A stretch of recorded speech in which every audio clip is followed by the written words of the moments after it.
আসসালামু আলাইকুম। কেমন আছেন সবাই? আশা করি ভালোই আছেন। তো অনেকদিন পরে ভিডিওতে চলে আসলাম। তো এতদিন কিন্তু নেট ছিল না। তো এখন কিন্তু নেটটা তো ভিডিও করতেছি, ছাড়া যায় কিনা তাও জানি না। নেটের কিন্তু স্পিডটা একটু কম, আর ফেসবুক তো চলেই না, মেসেঞ্জার। আর এখানে আমি এই যে তো অনেকদিন পরে ভিডিও চলে আসলাম। তো কী রান্না করবো তা আপনার সাথে শেয়ার করছি। আমি কিন্তু বাজারে গিয়েছিলাম, মাছ নিয়ে আসছি। এখানে কিন্তু আমি আজকে তেলাপিয়া মাছ নিয়ে আসছি। তো আজকে তেলাপিয়া মাছ দিয়ে লাউ দিয়ে রান্না করবো। তো এই মাছ দিয়ে কিন্তু আমি কখনো রান্না করিনি, তো আজকে রান্না করে দেখি কেমন লাগে। আর তেলাপিয়া মাছটা কমই খাওয়া হয়। আর এখানে নিয়ে নিয়েছি আমি পুঁই শাক আর আলু কেটে দিয়েছি। তো এটা আমি চিংড়ি মাছ আর ইলিশ মাছের মাথা দিয়ে রান্না করব। মশলা বেটে নিয়েছি, সব রেডি করে নিয়ে নিয়েছি। আর আমি কিন্তু পটলও ভাজি করবো, পটলটা চুলাই নিয়েছি। আর সব কেটে কেটে রেডি করে চলে আসলাম। তো এখন আমি রান্নায় চলে যাব। তো মাছটা মাখায় নিয়ে নিয়েছি। প্রথমে আমি মাছটা ভেজে নেবো, চুলাই কড়াইটা বসায় দিয়ে দিলাম। তো এখন আমি মাছগুলো ভেজে নেব।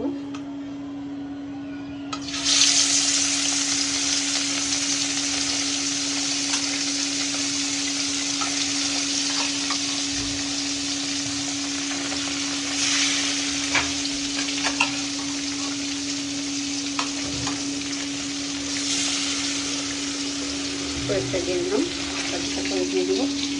তো মাছগুলো ভেজে নিচ্ছি।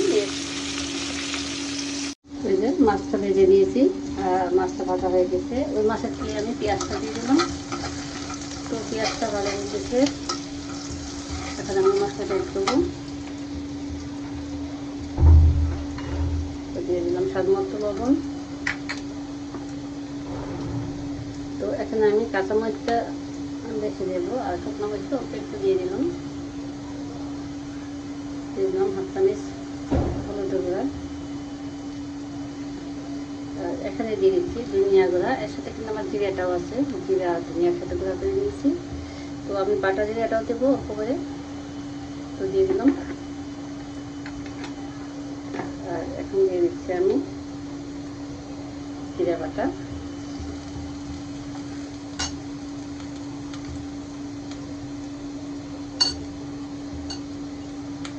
আর দিয়ে দিলাম কাঁচামরিচ বাটা,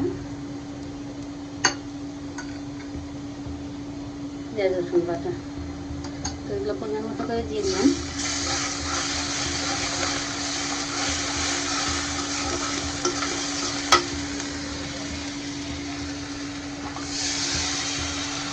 এখন আমি একটু পানি করে দিলাম, দিয়ে মশলাটা ভালোভাবে কষাই দেবো।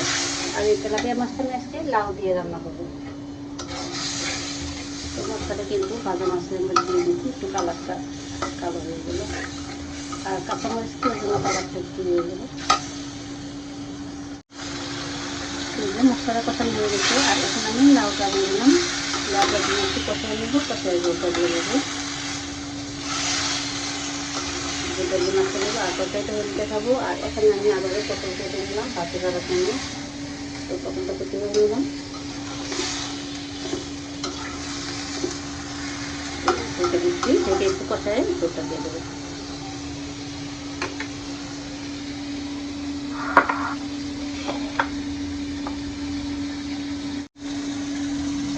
মাছটা রান্না হয়ে গেছে, তো নামাই নিয়েছি। আমাদের আগে একটু ধনিয়া পাতা দিয়ে নামাই নিয়েছি। আর এখন দিয়ে দিচ্ছি আমি ইলিশ মাছের মাথা আর চিংড়ি মাছ দিয়ে পুঁই শাক দিয়ে রান্না করবো। তো এখানে পুঁই শাকটাকে ধুয়ে দিয়ে নিয়েছি আর মাছটা কষাই নিলাম।